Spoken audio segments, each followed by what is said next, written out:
anything that anyone is asked to do in order to gain or maintain their membership. So that could be a sports team, a club, a fraternity or sorority, that they are feeling uncomfortable about doing, and that is something that they've been requested to do in order to gain their membership or maintain their membership. Hazing is performing a task that you're unwilling to do but peer pressured into doing.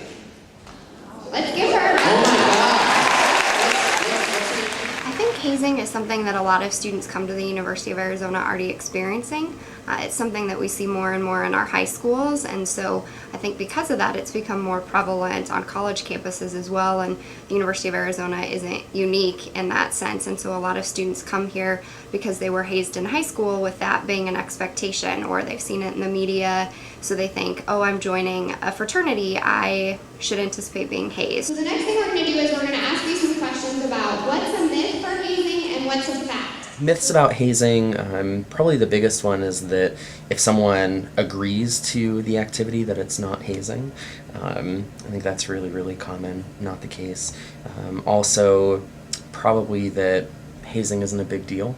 A lot of people think that, oh, some of these little things, like if I ask a new member to clean my room or if we have a senior week, then that's not really an issue, but can kind of spiral out of control. From our student standpoint, I think it's, well, if I'm not actually the one physically participating, then I can't be held accountable, only those that are participating, which isn't necessarily true either. If you have knowledge of hazing occurring in an organization, even if you're not even a member of that organization, somebody's injured or harmed and you didn't do what you needed to do to report that, that could be something where you're held accountable as well. There are also some other things that you might not necessarily think of. So calisthenics, push-ups, signature books or paddle signatures. That typically is considered hazing because some folks may ask you to do things in order to get your signature. So I'm not going to give you a signature until you go get groceries for me, or you do my laundry, or you clean up my room.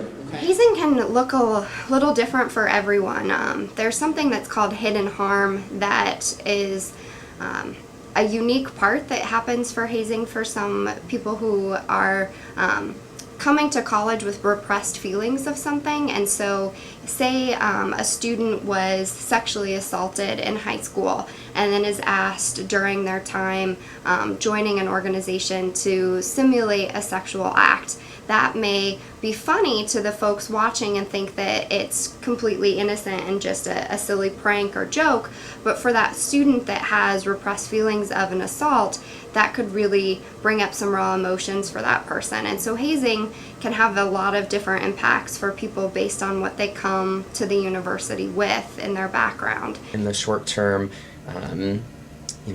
drop in GPA, drop in self-esteem. There's, in extreme cases, obviously the potential for loss of life. I think a decrease in brotherhood and sisterhood, an increase in tension and frustration amongst members of organizations. And I also think it just rips our community apart. There's nothing really positive that comes of it. There's no group bonding or kind of team unity experience that can really last because of hazing. At the University of Arizona, we have a no tolerance policy for hazing. And what that means is that all hazing that the university hears about, that's reported, we learn through our hazing hotline about, any hazing information that we receive is investigated to the fullest degree.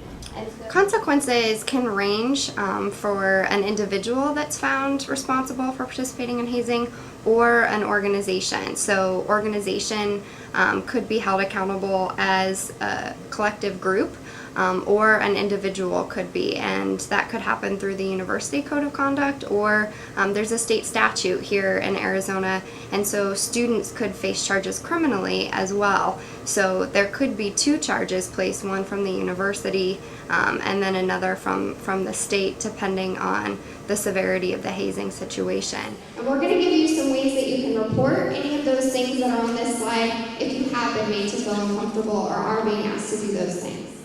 There's a lot of resources on our campus, fortunately, and it can be as simple as just calling our hazing hotline, which that number is 626-HAZE, and talking to somebody or leaving a voice message about the hazing, and that's anonymous. Those students can report without leaving their information, but leaving enough details that the situation can be investigated. And we receive calls from parents, faculty members, students that aren't part of the organization but have maybe a family member or boyfriend or girlfriend that they know is being hazed in an organization. So that's a really easy way to do something. They could also talk to a parent about it. They could talk to a friend on campus. They could talk to the club president of the organization, or they could just go to somebody else they trust on campus. So if that's their academic advisor, it's their residence hall assistant, maybe it's someone in our office in fraternity and sorority programs. But the important thing is that they do something and tell someone. So there's plenty of resources. There's the Safe Cats program in the Dean of Students office, and there's the police department that they can call as well. So really just reaching out, telling someone.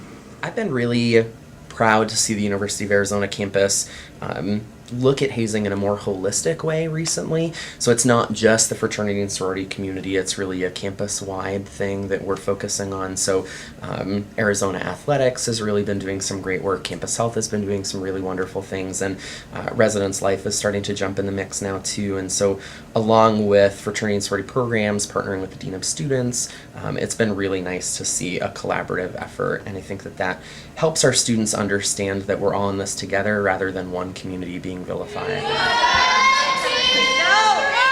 Research shows that students that are involved in any activity on campus, so whether they're working on campus, they're in a club, a fraternity, a sorority, that those students are more likely to graduate than other students.